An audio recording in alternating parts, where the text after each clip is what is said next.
Welcome to our podcast. I'm Bob. And I'm Ellis. Today, we're diving deep into a very important topic, the increase in the frequency of extreme weather events around the world.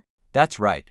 We'll discuss what extreme weather events are, what is causing their increase, and how they impact our lives and the environment. We'll also look at some real-life examples, share personal stories, and hear tips on how we can prepare for these events. So, let's get started. First, let's define what we mean by extreme weather events. Alice, can you explain? Sure. Extreme weather events refer to unusual and severe weather conditions that can cause significant impacts. This includes hurricanes, floods, heat waves, droughts, and heavy snowfall. Exactly, these events can lead to property damage, loss of life, and disruptions in communities. And they often come with warnings, but sometimes they can appear suddenly, catching people off guard. Right. It's also interesting to note that what is considered extreme can vary by region. For example, a heavy snowfall in one area might be normal in another. That's a good point. The local climate influences how people perceive and react to weather events. Let's look at some recent examples of extreme weather events. A notable example is Hurricane Ida, which hit the U.S. in August 2021. It caused devastating flooding in New York and New Jersey. Yes, that storm brought record rainfall and led to significant damage, showing how urban areas can be vulnerable to extreme weather. Another example is the wildfires in Australia and California. These wildfires have become more intense and frequent, affecting air quality and wildlife. Right, and remember the heat waves in Europe last summer. Many regions experienced temperatures above 40 degrees Celsius. That's a huge concern for public health, agriculture, and even energy consumption. And we can't forget about the severe droughts affecting countries like Ethiopia and parts of the United States, which lead to food shortages and economic stress. So, what's causing the increase in these extreme weather events? One of the main causes is climate change. As global temperatures rise, weather patterns become more unpredictable. Exactly. The burning of fossil fuels increases greenhouse gases in the atmosphere, which traps heat and leads to climate change. Additionally, deforestation and urbanization contribute to the problem. They can affect local climates and increase the severity of weather events. And don't forget about ocean temperatures. Warmer oceans can fuel more powerful hurricanes and storms. Right. Research shows that even a small increase in ocean temperatures can significantly impact storm intensity. Also, as the atmosphere warms, it can hold more moisture, leading to heavier rainfall during storms. Now, let's discuss how these extreme weather events impact communities. The impacts can be devastating. For example, flooding can displace families, damage homes, and disrupt local economies. Yes, and with heat waves, we see increased health risks, especially for vulnerable populations like the elderly and children. Exactly. Agriculture is also affected. Droughts can destroy crops, leading to food shortages and higher prices. And let's not forget about the emotional toll. People can experience anxiety and stress from dealing with these disasters. Right. The mental health impact can be significant, especially for those who have lost their homes. Additionally, extreme weather can strain local services, such as hospitals and emergency responders, making recovery even harder. To make this discussion more relatable, let's share some personal stories. I spoke with a friend who lives in Florida, and she told me about her experiences with hurricanes.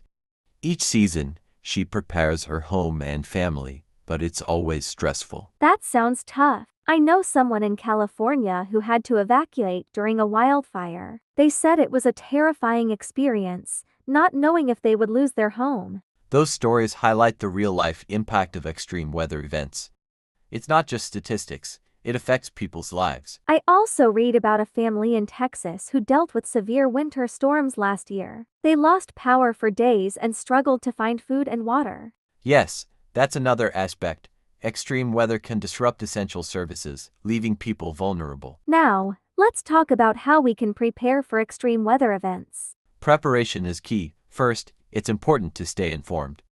People should monitor weather alerts and updates from reliable sources. Yes, having an emergency kit at home is crucial. This should include water, food, first aid supplies, and important documents. And creating a family emergency plan can help everyone know what to do during an event. Good point. It's also wise to know your evacuation routes and have a communication plan in place. Additionally, it's helpful to have a designated meeting place where family members can go if separated. And don't forget about pets. Make sure to have supplies for them as well, including food, water, and any medications they may need. Let's discuss how communities and governments respond to extreme weather events. Governments often set up emergency services to help during disasters. This includes search and rescue operations, shelters, and medical assistance. Yes, community organizations also play a vital role.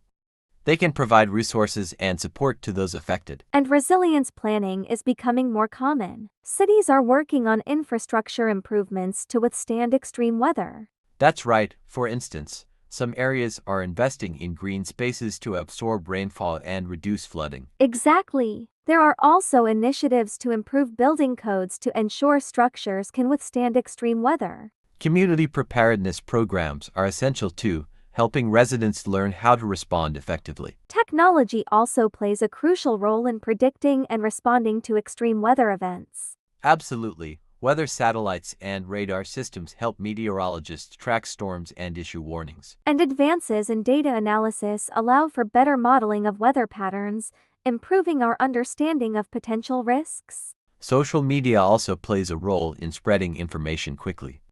During disasters, people can share updates and resources. Yes, it's a powerful tool for connecting communities in times of need. Additionally, apps and websites can provide real-time alerts about severe weather conditions. And technology is also being used in recovery efforts, like drones for damage assessment and delivery of supplies. We've discussed a lot today. What can our listeners do to help combat the increase in extreme weather events? One important step is to advocate for policies that address climate change. This includes supporting renewable energy sources and reducing carbon emissions. Yes, individuals can also make changes in their daily lives, like using public transport, reducing waste, and conserving energy. Every little bit helps, and raising awareness is crucial. Talk to friends and family about the importance of being prepared for extreme weather. We can also encourage local leaders to invest in infrastructure that protects against extreme weather. And participating in community cleanup and sustainability initiatives can make a difference.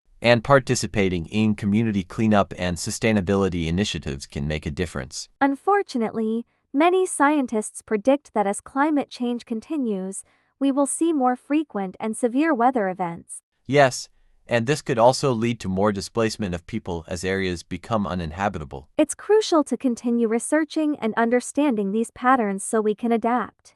Exactly. Education and awareness will play significant roles in how we prepare for and respond to these events in the future. As we wrap up, it's clear that extreme weather events are becoming more frequent and severe. Yes, and understanding the causes and impacts is vital for all of us.